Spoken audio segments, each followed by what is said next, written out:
Dahlia খিচুড়ি করার জন্যে আমি সেম বাটির ডাল আর সেম বাটির ডালিয়া নিয়ে নেব। নিয়ে দুটোকে একটু শুকনো খোলায় ভালো করে নেড়ে নেব, একটু ভেজে নেব। ডাল আর ডালিয়াটাকে ভেজে নিয়েছি, এবার ওটাকে ধুয়ে আমি জলের মধ্যে দিয়ে ওটাকে সেদ্ধ হতে দিয়ে দেবো। এবার এর মধ্যে আমি যা যা সবজি ভালো লাগে সব আমি এতে দিয়ে দেবো। আর দিয়ে দেবো একটু আদা বাটা আর হলুদ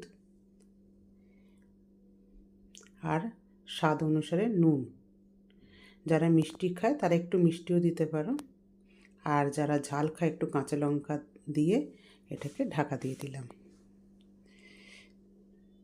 সেদ্ধ হয়ে গেলেই আমার ডালিয়ার খিচুড়ি রেডি। এবার আমি এর ফোড়নের জন্য নিয়ে নিলাম শুকনো লঙ্কা আর একটু পাঁচ ফোড়ন আর তেজপাতা।